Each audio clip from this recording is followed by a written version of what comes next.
Assalamualaikum warahmatullahi wabarakatuh. Mesin, salam solver, salam solidarity forever. Halo mahasiswa S1 Teknik Mesin, welcome back to Mesin Bisa, mesin bersosialisasi.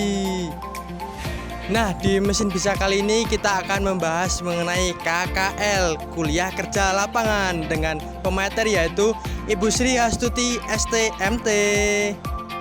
Oke, tanpa berlama-lama lagi, mari kita lihat videonya. Check it out.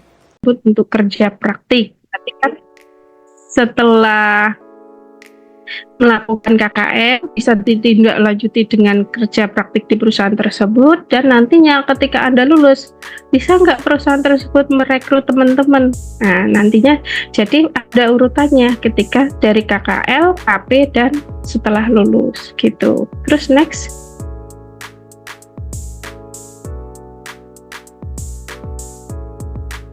Bisa, Mas Esa? Slide berikutnya. Sebentar Bu, nge-lag Bu. Oke, sampai dulu. Oh ya. Oke, sambil menunggu Mbak Esa ke next selanjutnya. Selain itu juga teman-teman bisa mengetahui ketika di perusahaan bagaimana profil perusahaan tersebut. Terus posisi apa saja yang kiranya untuk kita lulusan S1 nanti bisa bekerja di posisi apa, supervisor kah, atau mungkin bagian manajer atau yang lainnya. Dan bisa juga teman-teman itu ketika tidak kunjungan di industri bisa di kunjungan di balai pusat penelitian. Nah, ini juga masih berkaitan. Terus kaitannya dengan distribusi mata kuliah, teman-teman akan masuk ke semester 5. Benar ya, sekarang semester 4. Makanya KKL, KP pasti dilakukan sebelum masuk ke semesternya. Jadi pelaksanaan dulu, nanti pelaporannya di semester 5. Jadi nanti ketika teman-teman melakukan sekarang, sebelum ambil KRS-nya, dan pelaporannya setelah KRS-nya. Jadi nanti nilai ketika semester 5 sudah mau selesai, Anda belum melakukan seminar KKL tersebut ke dosen pembimbingnya, maka nilai nggak bisa diinput. Sama halnya dengan KP juga sama, pelaksanaannya pas jeda semester, tapi ngambilnya SKS untuk KRS untuk KP ini kerja praktik juga setelah melakukan kerja praktik di perusahaan. Dan saya harap sebenarnya teman-teman itu ketika KP, KKL seperti ini itu harus melobi ke perusahaan itu paling tidak 1 semester sebelumnya, jangan mendadak. Kalau sudah dapat perusahaannya, baru nanti bisa sambil cari biro untuk yang membantu ke perusahaannya. Sebenarnya untuk KKL ini tidak harus untuk luar kota yang terlalu jauh atau beda provinsi. Sebenarnya bisa teman-teman KKL melaksanakannya di area Jawa Tengah atau Jogja, tidak harus ke Jawa Timur atau Jakarta atau bahkan mungkin luar Jawa ya. Sebenarnya bisa dilakukan di lingkungan dekat kita, asalkan perusahaan yang dituju itu memang sebidang dengan rumpun keilmuan kita atau bidang keteknikan seperti itu. Terus selanjutnya,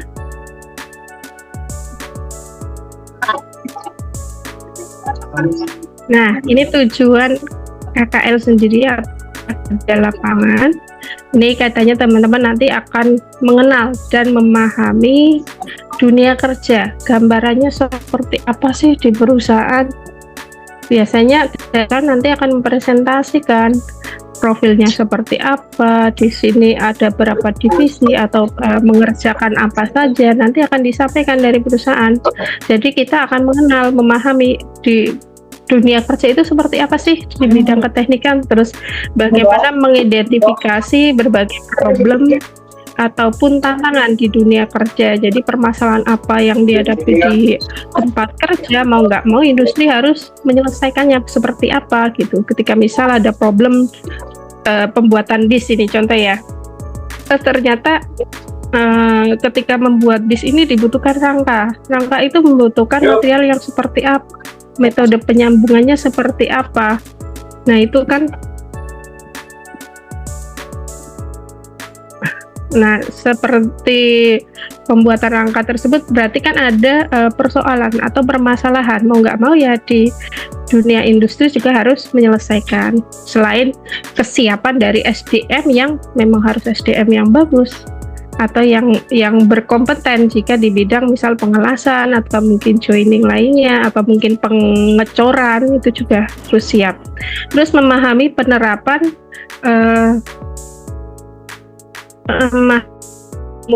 teknologi yang dipelajari di perkuliahan pada berbagai aspek dunia kerja. Nah, ini pasti teman-teman nanti mau nggak mau harus memahami terkait ilmu apa sih yang kita dapatkan di waktu bangku perkuliahan. Misal teman-teman pernah mendapatkan ilmu berkaitan dengan material teknik atau mungkin berkaitan dengan termodinamika. Kita kaitkan di perusahaan, ilmu tersebut dipakai untuk apa sih di lingkup dunia kerja? Misal berkaitan dengan perpindahan panas atau termodinamika, pasti nanti berkaitan dengan misal sistem perpipaan atau mungkin tungku pemanas ataupun hal lainnya. Untuk material pun sama sebenarnya, pasti ada kaitannya gitu. Next.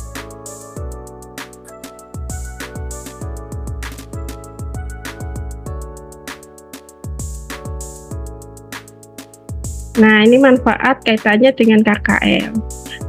Berkaitan dengan manfaat yang akan diterima dari mahasiswa yang akan melaksanakan KKL, pasti akan meningkatkan wawasan mahasiswa dalam dunia atau sesuai bidang ilmunya, kesiapannya mana ketika Anda setelah lulus.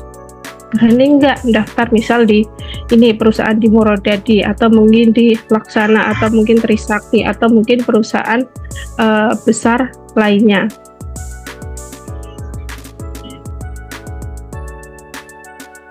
Oke, terus memberikan gambaran sebelumnya masih manfaat. Oke, memberikan gambaran kepada mahasiswa tentang hubungan antara teori dan penerapan serta faktor-faktor yang mengaruhinya. Hal ini pasti berhubungan ya, Anda pasti meng-cross-check antara teori sama praktiknya seperti apa sih di lapangan. Bener nggak sih, sesuai nggak, atau ada perbedaan di mana gitu. Nah, itu pasti Anda akan mengamati. Hal ini pasti nanti akan berimbas ketika Anda kerja praktik di lapangan. Mau nggak mau Anda terjun ke lapangan, mengamati atau mungkin mempraktikkan langsung di industri. Terus yang ketiga, memberikan bekal dan pengenalan kepada mahasiswa tentang dunia kerja yang sesuai dengan bidang ilmu. Oke, next. Nah, ini untuk format KKL. Saya harap besok untuk format sama semua ya. Jangan sampai kayak KP kemarin, ada yang format online, ada yang format offline. Jadi karena KKL-nya udah offline, berarti ya formatnya offline. Kalau yang KP-nya offline, ya offline, jangan online gitu loh. Memang kemarin waktu pandemi KKL-nya diganti untuk mereview suatu perusahaan melalui webnya.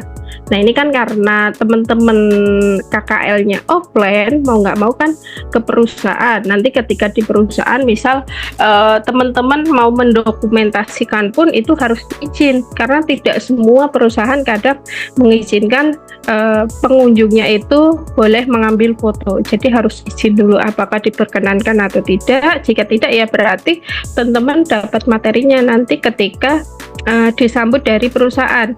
Dan mungkin fotonya di area ruang yang saat pemberian materi oleh industrinya. Nah, ini untuk formatnya nanti silakan disesuaikan biar bersama. Untuk laporannya boleh berkaitan dengan prosesnya atau mungkin berkaitan dengan K3-nya. Yang penting masih dalam cakupan bidang engineering ya.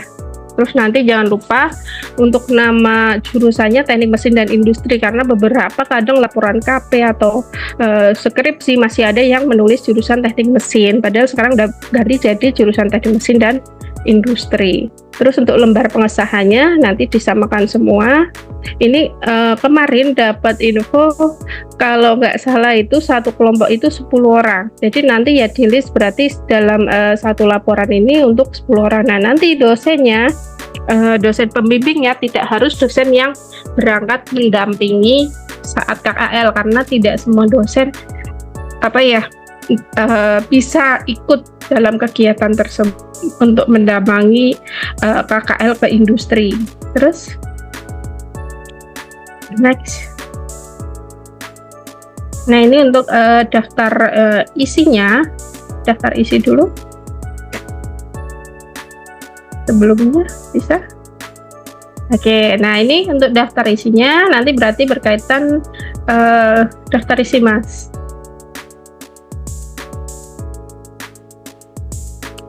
Nah, ini untuk ada halaman judul yang tadi, terus halaman pengesahan atau lembar pengesahan. Nanti untuk lembar pengesahan itu tanggalnya dibuat saat tanggal seminar. Tapi sebelum ke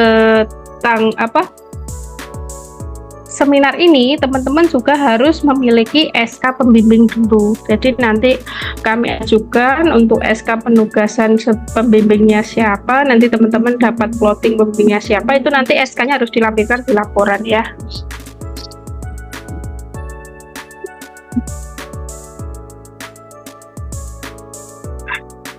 Sebelumnya masih daftar sih Mas Esa. Oke, terus ada kata pengantar. Nah, nanti silakan dibuat. Ini daftar isinya seperti ini. Ada tabel, silakan tampilkan daftar tabel dan daftar lampiran ya. Terus ada bab 1 nanti berkaitan dengan latar belakang. Mengapa isinya nanti cakupannya mengapa Anda melakukan KKL ini di perusahaan tersebut. Jadi nanti tiap kelompok mungkin antar kelas rombel 1, rombel 2, rombel 3, rombel 4 jika dipecah perusahaannya berarti menyesuaikan, dan nanti subnya jangan sampai sama antar kelompok ya. Jadi nanti dibagi-bagi.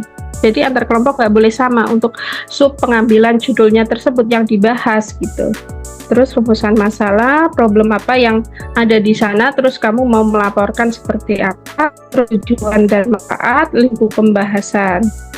Terus ada bab 2-nya berkaitan dengan profil perusahaan. Nah, ini untuk profil perusahaan, teman-teman ketika mungkin di sana dapat materi bisa dimasukkan atau mungkin studi literatur juga boleh. Terus yang ketiga ini pembahasan berkaitan dengan pembahasan hasil dari KKL. Teman-teman melakukan KKL seperti apa hasilnya, nanti dibahas di bab 3, baru ke bab 4 ke penutupan, kesimpulan dan saran serta daftar pustaka serta lampiran. Diusahakan mungkin daftar pustaka ini bisa diambilkan dari buku atau mungkin referensi dari perusahaannya atau mungkin referensi dari artikel ilmiah gitu. Oke, next. Nah, ini jangan lupa teman-teman juga harus membuat logbook untuk bimbingan KKL ya, atau penyusunan ya. Nanti dilampirkan di laporan. Karena kalau nggak ada logbook kan kami nggak tahu dari apa, mungkin TU mengecek bimbingan nggak kok tiba-tiba langsung udah seminar. Kalau nggak bimbingan kan berarti teman-teman buat laporan selesai tanpa ada riwayat Anda konsultasi sama dosen pembimbingnya. Jadi saya sarankan ditambahkan ada logbook, nanti di lampiran ada logbook, dokumentasi kegiatan sama SK pembimbing. Nah, itu harus dicantumkan biar nanti ketika ada apa-apa teman-teman masih punya buktinya gitu. Terus next. Saya ada lagi nggak ya? Saya lupa. Oke, habis ya. Ya, itu kurang lebih pembekalan KKL teman-teman sebelum berangkat ya, tanggal 8 sampai 9 Juli ya. Nah, nanti ketika Anda teman-teman ini di setting bertanya, misal sana setelah memaparkan silakan ditanyakan terkait profil perusahaan boleh, atau mungkin sistemnya bagaimana, perekrutannya, atau mungkin bisa untuk KP atau tidak. Nah, itu akan menjadi rambu-rambu positif untuk kita ketika lulusan bisa bekerja di tempat yang akan dituju. Nah, itu kan teman-teman nanti ketika mau KP udah nggak bingung lagi mencari perusahaan. Soalnya kendalanya kadang teman-teman itu kalau udah mau KP pasti bingung, pasti 2 bulan sebelum jeda semester baru nyari, atau 3 bulan, padahal KP itu bisa mencari perusahaannya itu 1 semester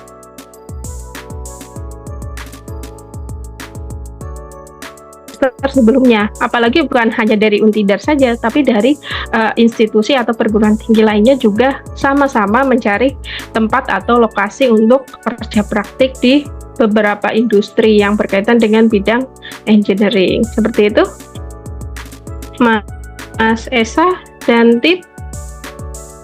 cukup. Kalau ada pertanyaan silakan.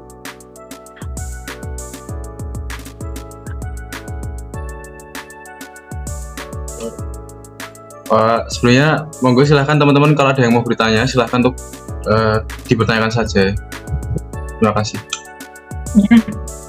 Ya, silakan boleh pakai chat atau langsung buka mic juga nggak apa-apa, kita diskusi santai aja. Jadi nanti ketika teman-teman mau KKL nggak bingung, kita harus ngapain sih di sana? Bukan sekedar hanya kayak piknik, kunjungan, tetapi ya teman-teman harus memang dapat ilmunya gitu loh. Silakan.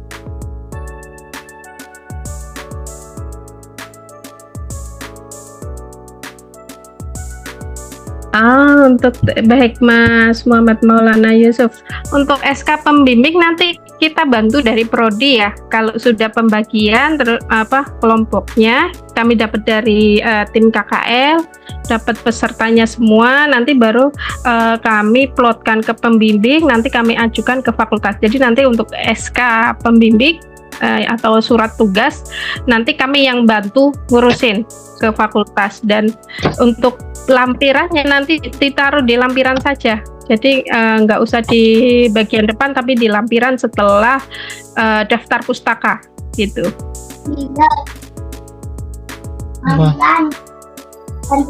Pembagian kelompoknya bagaimana? Nanti untuk pembagian kelompok nanti makanya kami juga harus punya data dari tim panitia berkaitan dengan pembagian ke industri mana saja, ada berapa orang. Nah nanti kan kita bagi per 10-nya itu, misal rombel A, oh ternyata ada yang kepecah sama B, mungkin bisa bergabung antar dua rombel tersebut gitu loh.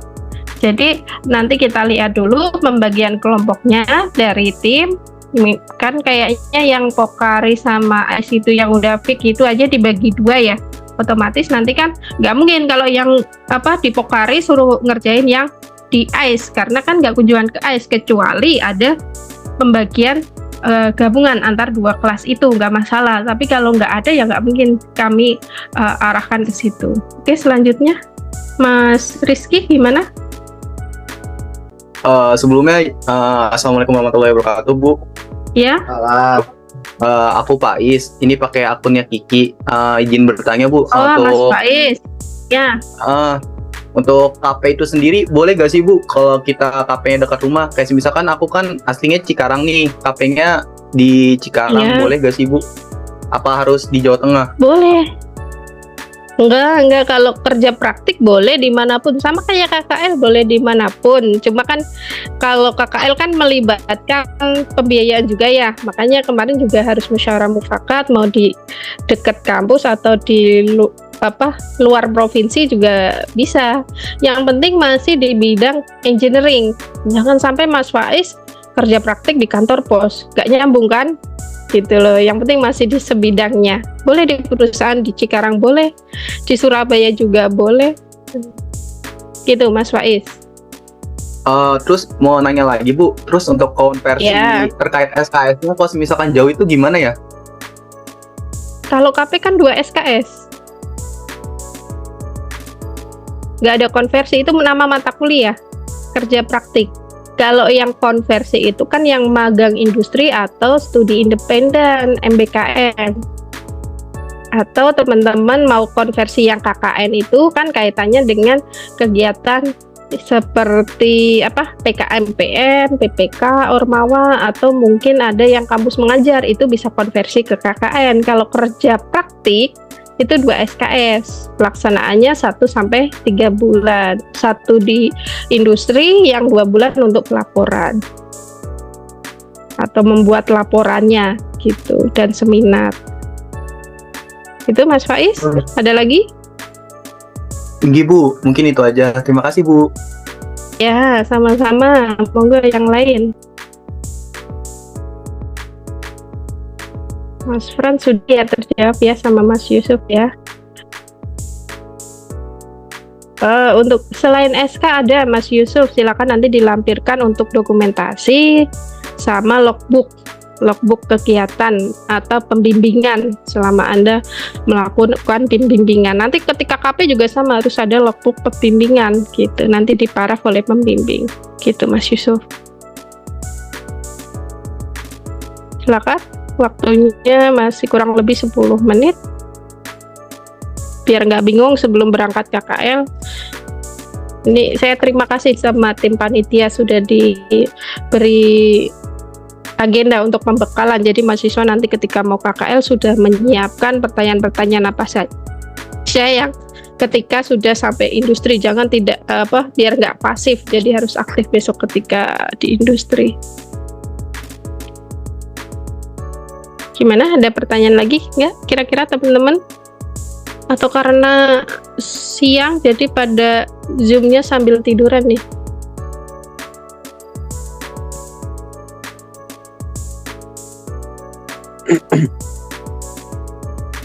Gimana Mas Danang Puspit mau bertanya?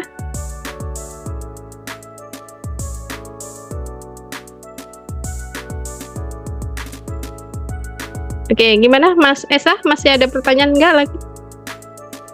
Atau kita cukupkan?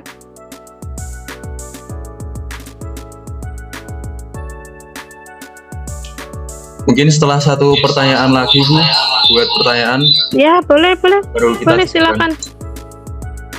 Boleh, nanti kalau di sini masih ada yang terlupa belum bertanya, mau tanya lewat WA juga nggak apa-apa. Tapi kalau Sabtu Minggu mungkin saya agak slow respon ya. Jadi mungkin saya tetap jawab, cuma agak slow respon. Apa nih? Untuk Mas Yusuf, untuk KL sendiri itu kan ke beberapa PT untuk dilaporkan apakah hanya dimasukkan satu atau semuanya Bu? Untuk laporan satu perusahaan aja, satu kelompok. Jadi nanti kalau semuanya nanti nggak dibagi-bagi kan kelompoknya banyak gitu loh. Misal di perusahaan yang Pokari itu ada 4 kelompok, nanti divisinya atau pembahasannya beda-beda. Terus di AIS juga ada 4 kelompok. Pembahasannya juga beda-beda, terus di perusahaan apalagi juga beda-beda gitu. Jadi jangan makanya satu kelompok itu satu perusahaan saja dan satu sub pembahasan, jangan semuanya. Kalau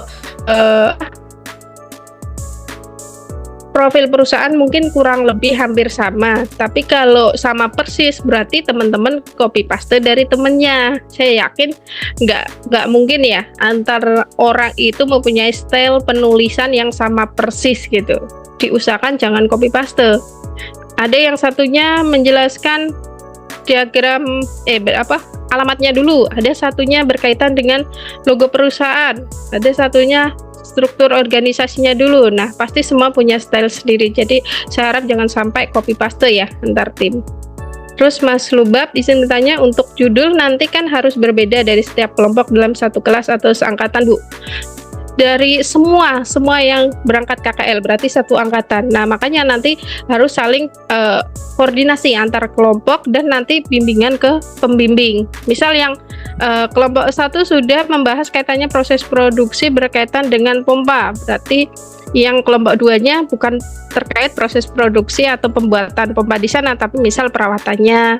Terus ada juga yang membahas berkaitan dengan K3 untuk penggunaan pompa. Nah, itu pasti bisa dibahas dipecah gitu. Walaupun objeknya satu pompa, tapi bisa di sistem kerjanya, perawatannya, atau mungkin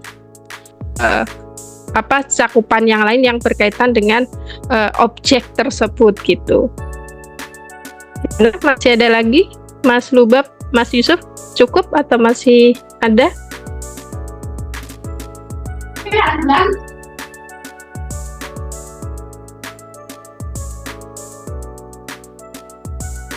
Ya, terima kasih Mas Lubab. Mas Yusuf masih?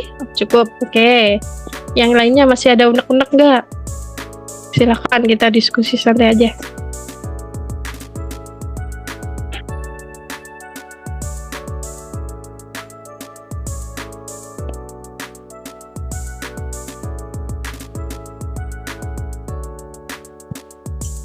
Monggo buat teman-teman sekalian, kalau misalnya ada yang mau ditanyakan silahkan tanyakan saja. Kalau misalnya nggak ada, apakah bisa dicukupkan teman-teman?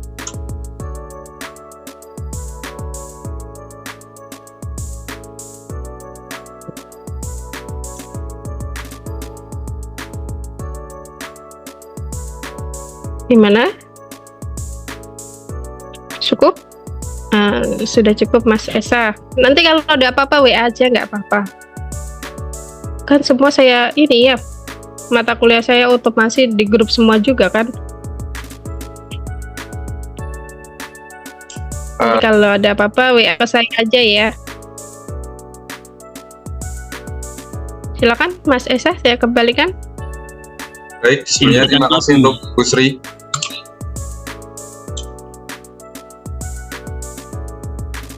Sebelumnya terima kasih untuk Bu Sri karena udah mau mengisi sosialisasi ini, dan kami juga mau mengucapkan terima kasih buat teman-teman yang udah mau bergabung, dan untuk sosialisasinya akan kami cukupkan untuk sesi kali ini.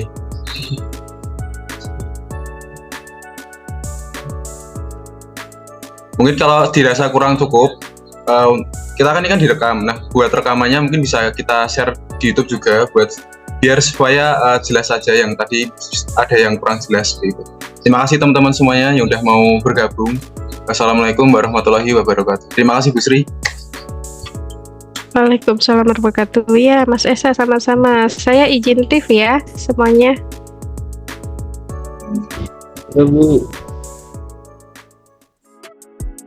Oke teman-teman, jadi itu dia pembahasan mengenai KKL. Semoga bermanfaat teman-teman.